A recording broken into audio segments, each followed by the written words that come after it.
Are you all practicing your stingray shuffle? That's right, it's that time of year. We're talking about the stingray, and I have stories to tell on this Wildlife Watch episode from the San Diego Minute.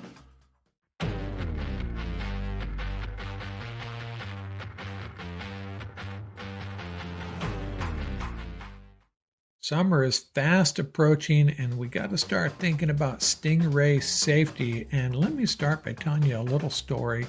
I grew up in Ventura County, spent a lot of time at Silver Strand, Ventura Beach, Zuma, plenty of time in the water, and I never gave stingrays a thought. And then about 5, 6 years ago, I was hanging out by Crystal Pier in Pacific Beach. This is November, and I was looking for seashells, just bopping around in the water a little bit, and then I felt a sting, a poke on my toe, and I looked down and saw a stingray scurrying away, and I was in pain pretty quickly. Found a lifeguard, and silly me, I didn't know what to do, and he advised me, go put it in hot water, as hot as I can stand, and until the pain goes away. It took about an hour and a half, and that hot water did work. So what stingray are we actually talking about? It is the round stingray, about 10 inch in diameter, fairly perfectly round, variations in color though, and they like shallow sandy water, and interestingly, the females actually like water a little bit deeper. So if you're goofing around in the water in Pacific Beach, Mission Beach, places like that, very good chance you will encounter a stingray.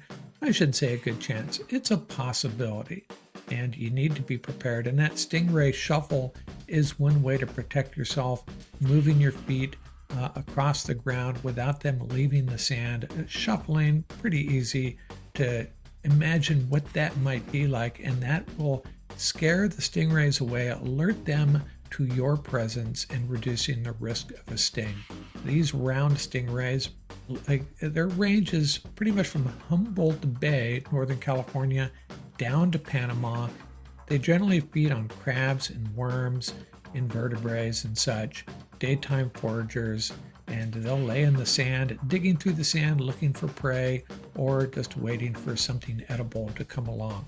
And by the way, if you're thinking about Steve Irwin, and you probably are, yes, he was killed by the sting of a stingray, but that was a short-tailed stingray, one of the largest, and it poked him right in the heart, and that was why he died.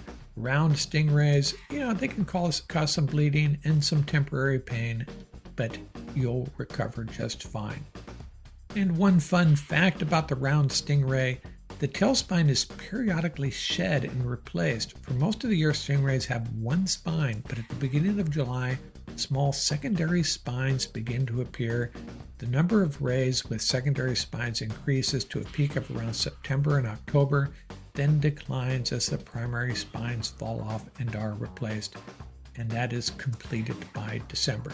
So there's a little update on the round stingray. Hey, have your fun, but be safe out there and be on the alert for the round stingray.